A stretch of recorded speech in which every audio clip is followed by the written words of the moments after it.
आज डेट है 10 अगस्त और सबसे पहले मैं ग्रो ऐप को ओपन करता हूं तो आज मार्केट में बहुत ज़्यादा जो उतार चढ़ाव देखने को मिला है। तो आज के दिन देखते हैं कि एक म्यूचुअल फंड इन्वेस्टर के लिए कैसा रहा है और इसका असर हमें कल पोर्टफोलियो पर कितना देखने को मिल सकता है। तो वीडियो को लास्ट तक बने रहना अगर आप भी एक म्यूचुअल फंड इन्वेस्टर हैं तो सबसे पहले मैं अपना इन्वेस्टमेंट दिखाता हूँ, उसके बाद हम बात करेंगे आज मार्केट में क्या हुआ और उसके बाद हमें कल कितना का लॉस है प्रॉफिट हो सकता है। तो सबसे पहले आप मेरे यहाँ पे इन्वेस्टमेंट देख सकते हो। जो मेरी इन्वेस्टमेंट है वो 7,06,786 रुपये मेरा इन्वेस्टमेंट है। अगर मैं टोटल वैल्यू की बात करूँ तो 7,50,356 रुपये आपको यहाँ पे दिख रहा होगा। अगर मैं टोटल रिटर्न्स की बात करूँ तो यहाँ पे 43,000 आपको दिख रहा होगा और टोटल मेरी इन्वेस्टमेंट पे 6.16% आपको यहाँ पे दिख रहा होगा। अगर XIR की बात करूँ तो अभी यहाँ पे देख सकते हो 8.35% आपको यहाँ पे दिख रहा होगा XIR मेरा। और उसके बाद अगर टोटल पिछले डे के अगर रिटर्न्स की बात करूँ तो 1139 रुपया मुझे देखने को मिला था। उसके बाद अगर मैं टोटल अगर इन्वेस्टमेंट की बात करूँ तो मेरे यहाँ जो फंड है वो 6 फंड में मैं इन्वेस्टमेंट करता हूँ, जिसमें मेरी 4 SIP चलती है और 2 ऐसे फंड है जिसमें मैंने लमसम इन्वेस्टमेंट किया हूँ। तो चलिए सबसे पहले आज का अगर मार्केट देखिए तो आज मार्केट में बहुत ज़्यादा उतार चढ़ाव देखने को मिला है। अगर मैं निफ्टी 50 की अगर मैं बात करूँ तो आप यहाँ पे देख सकते हो कुछ इस तरह से आज मार्केट में स्टार्टिंग में ऊपर की तरफ गया, ठीक है, उसके बाद नीचे आया, फिर ऊपर, फिर इस तरह से आप यहाँ पे देख सकते हो लास्ट तक इसने नहीं कहीं ऊपर गया नहीं कहीं नीचे गया, इसी तरह से कॉन्सुलेट करता रहा ऊपर नीचे और यहाँ पे जो ऑप्शन ट्रेडिंग करने वाले को यहाँ पे भ्रमित आज करता रहा।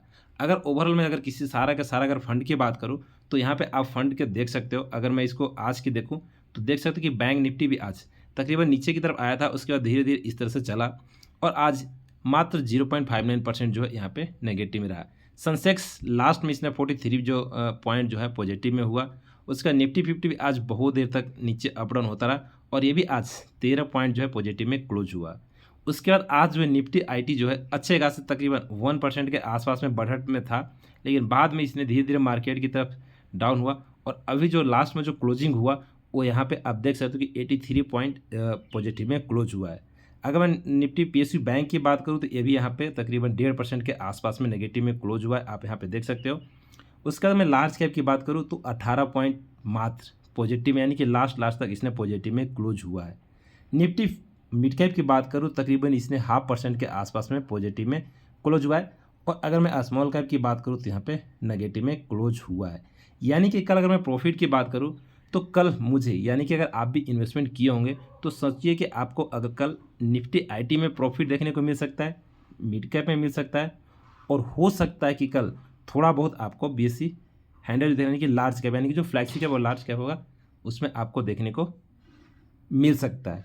और हमें कल स्मॉल कैप में लॉस देखने को मिल सकता है, क्योंकि इस तरह से देख सकते हो कोई जो भी मैं वीडियो बना रहा हूँ सिर्फ एक एजुकेशन पर्पज़ के लिए, मैं कोई सेविंग एडवाइज़र नहीं हूँ।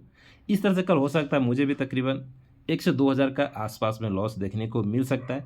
बाकी कल देखते हैं कि क्या होगा। और अगर मैं टोटल अगर अपना पोर्टफोलियो के एलोकेशन की बात करूँ तो आप यहाँ पे देख सकते हो कि अगर जो मेरी जो सबसे ज़्यादा अगर जो इन्वेस्टमेंट है वो मैं लार्ज कैप में इन्वेस्टमेंट किया हूँ, कुछ इस तरह से आपको यहाँ पे दिख रहा होगा, ठीक है। लार्ज कैप में मेरी जो है इन्वेस्टमेंट है 50%, स्मॉल कैप में 29% और मिड कैप में 19%। यानी कि मुझे लार्ज कैप में थोड़ी प्रॉफिट देखने को मिल सकता है और मिड कैप में, लेकिन स्मॉल कैप में मुझे कल लॉस देखने को मिल सकता है, जैसा आपने अभी जो है मार्केट को क्लोज होते हुए आपने देखा है। बाकी आपका क्या कहना है? जो मेरी टारगेट है कल तकरीबन 2000 के आसपास में लॉस होने का, जो मेरे पोर्टफोलियो में कल चेंज देखने को मिल सकता है, लेकिन आपका क्या कहना कमेंट बॉक्स में ज़रूर बताइएगा। और अगर मैं नीचे अगर एलोकेशन की बात करूँ, सेक्टरल की बात करूँ, तो आपको यहाँ पे दिख रहा होगा कि फाइनेंशियल में मेरी जो है 23%, टेक्नोलॉजी में 21%, इंडस्ट्रियल में 14%, और यहाँ पे देख सकते हो कंज्यूमर में मुझे 14%, मटेरियल में 9%, अदर सेक्टर में 16%।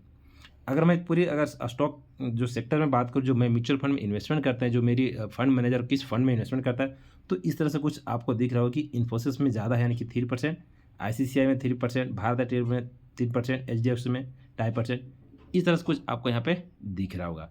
तो बाकी चलिए कल देखते हैं कल हमें कितना का प्रॉफिट या लॉस मिल सकता है। तो आज के लिए इतना ही। और जो भाई मेरे चैनल पे पहली बार है, चैनल को सब्सक्राइब कर लीजिएगा अगर आप भी एक म्यूचुअल फंड जर्नी में मेरे साथ हैं, क्योंकि मैं डेली इस तरह से आपको अपडेट लाते रहता हूँ। तो आज के लिए इतना ही, मिलते हैं फिर नेक्स्ट वीडियो में।